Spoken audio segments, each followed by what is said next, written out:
तो कहानी की शुरुआत में हमें दिखाया जाता है कि सूरज धीरे धीरे पृथ्वी के पास आ रहा है, जिस वजह से पृथ्वी के सभी इलाकों में आग और सूखा फैलने लगा है।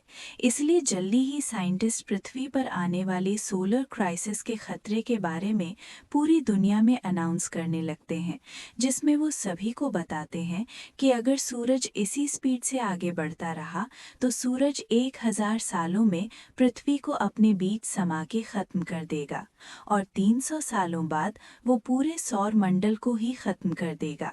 इसलिए पृथ्वी को बचाने के लिए यूईजी यानी यूनाइटेड अर्थ गवर्नमेंट मूविंग माउंटेन नाम के एक प्रोजेक्ट पर काम करने का फैसला करती है।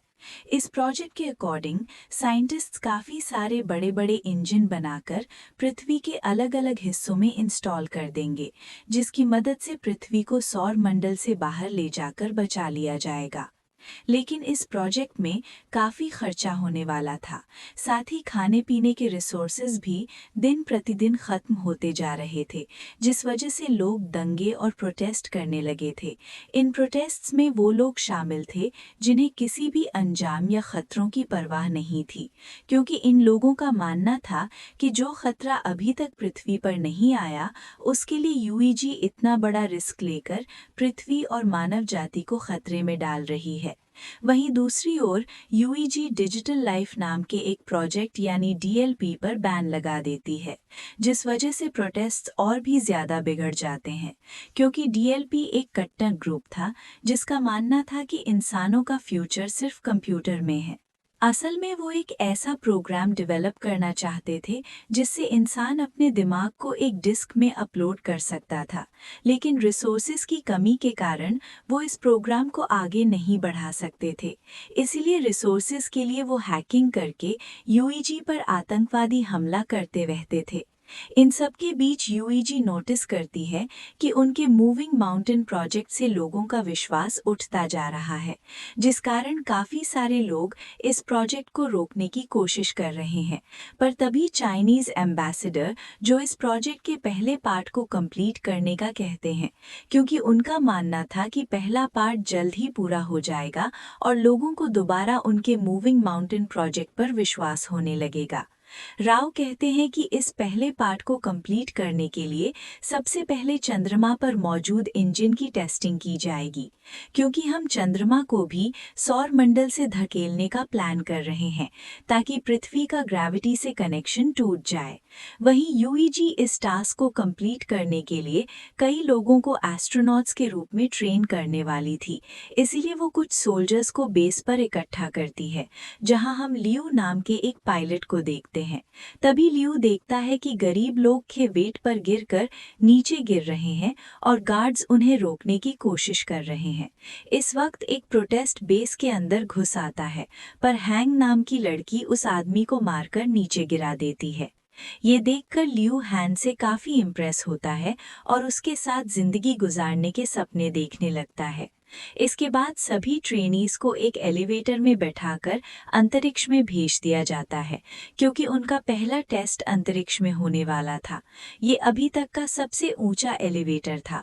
इस एलिवेटर के ऊपर जाने की स्पीड इतनी तेज थी कि कुछ ट्रेनीज बेहोश हो जाते हैं, जिस कारण वो स्टेशन को भी नहीं देख पाते, क्योंकि मूविंग माउंटेन प्रोजेक्ट के लिए बनाया जा रहा था।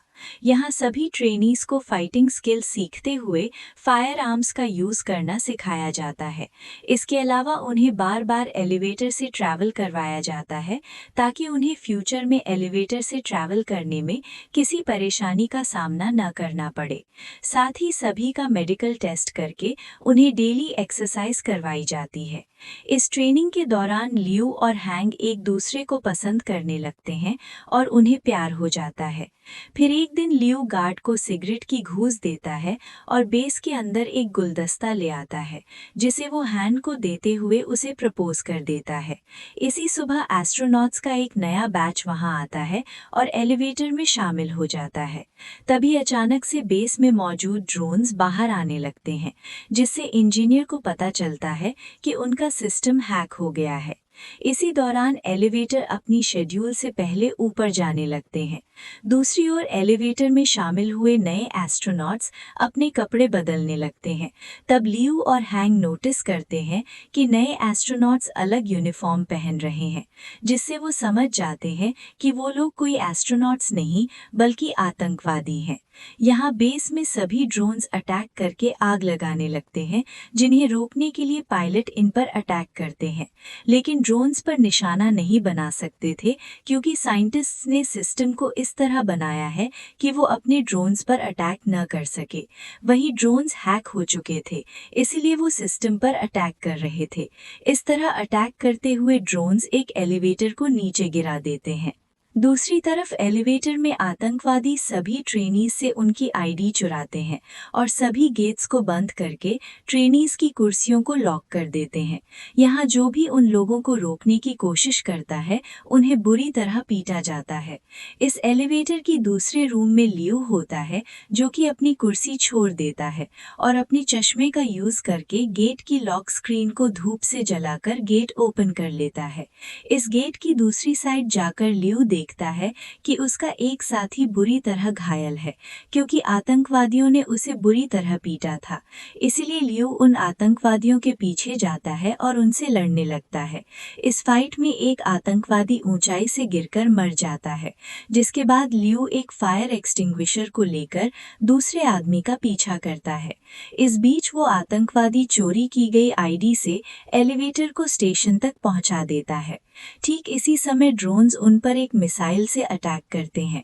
इस दौरान बेस में साइंटिस्ट 550C नाम के इंटेलिजेंट क्वांटम कंप्यूटर की मदद से सिस्टम को हैकर्स से सेव कर लेते हैं, जिसके तुरंत बाद ड्रोन्स जमीन पर गिरकर ब्लास्ट हो जाते हैं और फिर साइंटिस्ट द्वारा एलिवेटर को वापस नीचे खींच लिया जाता है। यहाँ लियो अभी भी आतंकवादी से लड़ रहा था। तभी हैंग एक मैकेनिकल हाथ की मदद से विंडो को तोड़ती है और लियो के पास आकर उस आतंकवादी को मारने में उसकी मदद करती है। इसके बाद हैंग गुस्से से लियो से दोबारा फ्लावर्स मांगती है, क्योंकि इस फाइट के दौरान उसके सभी फ्लावर्स टूट चुके थे। तभी अचानक से उसका स्टेशन बेस पर गिरने लगता है, क्योंकि उस आतंकवादी ने मरने से पहले डेटोनेटर दबा दिया था। स्टेशन बेस पर गिरकर क्रैश हो जाता है, जिससे बेस पर मौजूद बिल्डिंग्स ब्लास्ट हो जाती हैं और एलिवेटर भी अचानक से जमीन पर गिर जाता है, जिससे सभी ट्रेनीज भी इस एक्सीडेंट के शिकार बन जाते हैं। हालांकि लियो और हैंस सही सलामत होते हैं। इसी दिन न्यूज पर बताया जाता है कि इस ब्लास्ट में लगभग 3000 लोगों की जान जा चुकी है और 5 से भी ज्यादा लोग घायल हुए हैं। स्टेशन के क्रैश होने के कारण कई लोगों की जानें गई थी, इसलिए लोग और भी प्रोटेस्ट करने लगते हैं। इस प्रोटेस्ट में आतंकवादी हमले और दंगे भी होते हैं। सभी प्रोटेस्ट्स यूईजी गवर्नमेंट से डीएलपी को वापस लेने की मांग कर रहे थे। यहाँ जो अपनी असिस्टेंट से उस स्पीच को पढ़ने के लिए कहता है, जिसे उसने यूईजी के प्रोजेक्ट में विश्वास रखने के लिए लिखा था। इसी दौरान जो अमेरिकन एम्बेसडर के साथ बातचीत करता है और उनसे प्रोजेक्ट पर काम करने के लिए एक और मौका मांगता है। कुछ हफ्ते बाद क्रायो स्लीपिंग पॉड्स में लोगों को रखकर चंद्रमा पर भेजा जाता है, ताकि वो चंद्रमा पर जाकर इंजन पर काम जारी रख सके। इस बीच हैंग यू नाम का कंप्यूटर इंजीनियर क्रायो स्लीप से उठता है, जो कि 550A नाम के एआई और उसकी बेटी याया की एक रिकॉर्डिंग को चेक करता है। दरअसल 550A की मदद से ही याया हैंग यू से बात करती थी। यहाँ पता चलता है कि हैंग यू डीएलपी के लिए काम करता था, लेकिन 550C तक पहुँचने के लिए वो चंद्रमा पर काम करने आया है। असल में 550C पूरे बेस को कंट्रोल करता है, इसलिए हैंग यू को लगता है कि वो 550C का यूज याया की क्लिप बनाने में करेगा, जिससे कुछ सेकंड्स के लिए उसकी मरी हुई बेटी का दिमाग जिंदा हो जाएगा। यहाँ प्रेजेंट में हैंग यू राव से रिक्वेस्ट करता है कि वो 550C का यूज करे, जिससे याया पूरी तरह से एआई में बदल सके, जिस पर जो हैंग यू से कहता है कि याया के लिए 550A ही काफी है। इसी बीच उनका सिस्टम डिटेक्ट करता है कि वहां Z9 लेवल का सोलर स्टॉर्म आने वाला है, जिससे सभी लोग बेस पर वापस जाने का सोचते हैं। लेकिन उनके पास जो गाड़ियां थी उनकी स्पीड ज्यादा नहीं थी, फिर भी वो कोशिश करते हैं। वो किसी तरह सभी इंजन्स को बेस में रखकर उन्हें सोलर स्टॉर्म से बचा लेते हैं, पर इस प्रोसेस में आई बुरी तरह जल जाता है, जबकि प्रोजेक्ट को 3 दिनों में लॉन्च करना था, जिसके लिए उन्हें एक एआई की बहुत ज्यादा जरूरत थी। तब हैंगयू अपना 550A देने को कहता है, लेकिन इसके बदले वो फ्यूचर में मॉडल डेवलप करने वाली टीम में खुद को शामिल करने का कहता है, जिस पर जो मान जाता है और हैंगयू आई से दिमाग निकाल लेता है। 3 दिन के बाद टीम इंजन्स का टेस्ट करती है। तब चंद्रमा कुछ सेकंड्स के लिए अपनी जगह से थोड़ा सा शिफ्ट हो जाता है, जिसे देखकर टीम बहुत खुश हो जाती है, क्योंकि इससे साबित हो जाएगा कि 20 साल में वो पूरी तरह से चंद्रमा को पृथ्वी से दूर कर देंगे। इसके अलावा टीम की इस सफलता से पूरी दुनिया के लोगों को मूविंग माउंटेन प्रोजेक्ट पर विश्वास हो जाता है। कुछ महीने बाद वो पृथ्वी पर इंजन्स का टेस्ट करते हैं, जिससे सभी स्क्रीन्स ब्लैक हो जाती हैं और लोगों को लगता है कि उनका टेस्ट फेल हो गया है। लेकिन अचानक उन्हें फील होता है कि जमीन हिल रही है। वहीं दूसरी ओर बेस पर मौजूद ड्रोन्स को आसमान में एक लाइट जलती हुई दिखती है। इससे यूईजी साइंटिस्ट्स प्रूव करते हैं कि पृथ्वी अपनी जगह से थोड़ी दूर पर शिफ्ट हुई है। ये जानकर पूरी दुनिया जश्न मनाने लगती है। इसी तरह कई साल बीत जाते हैं और यूईजी बहुत ही शक्तिशाली इंजन को बनाता है, जो कि पृथ्वी और चंद्रमा को धक्का देकर मूव करके सौर मंडल से दूर कर देगा। साथ ही इस प्रोजेक्ट का नाम द वॉन्डरिंग अर्थ रखा जाता है और 550W द्वारा कई बिल्डिंग्स को बनाया जाता है, जिसके बाद हर साल यूईजी एक नया टेस्ट करती है, जिससे उनकी थियरी सही साबित होती है। इस तरह लोग यूईजी के प्रोजेक्ट को पूरी तरह एक्सेप्ट कर लेते हैं, जिस कारण डीएलपी पूरी तरह से गायब हो जाता है। इसके अलावा लोगों में ये भी चर्चा होती है कि गवर्नमेंट ने जो अंडरग्राउंड सिटीज बनाई हैं, उनके अंदर जाने के लिए लोगों को पास खरीदने होंगे। यहाँ पता चलता है कि हर साल पृथ्वी का रोटेशन धीमा हो रहा था, जिससे एक दिन में 24 घंटे की जगह 60 घंटे का सिस्टम हो गया है और ग्लोबल इंटरनेट भी अब बंद हो चुका था। साथ ही पृथ्वी पर अब बाढ़ और सोलर रेडिएशन जैसी समस्याएं बढ़ने लगी थी, जिससे कैंसर की बीमारी बढ़ने लगती है। इधर लियू और हैंग शादी कर लेते हैं और उनका एक बेबी बॉय होता है। वो दोनों परेशान होते हैं क्योंकि उन्हें उनके बेटे के लिए अंडरग्राउंड सिटीज का पास नहीं मिला था। इसी बीच हैंग को कैंसर हो जाता है, जिससे वो दोनों और भी परेशान हो जाते हैं। यहाँ हैंगयू 550W डेवलपमेंट की हेल्प से याया बनाता है, जिसे वो 550W का नाम देता है।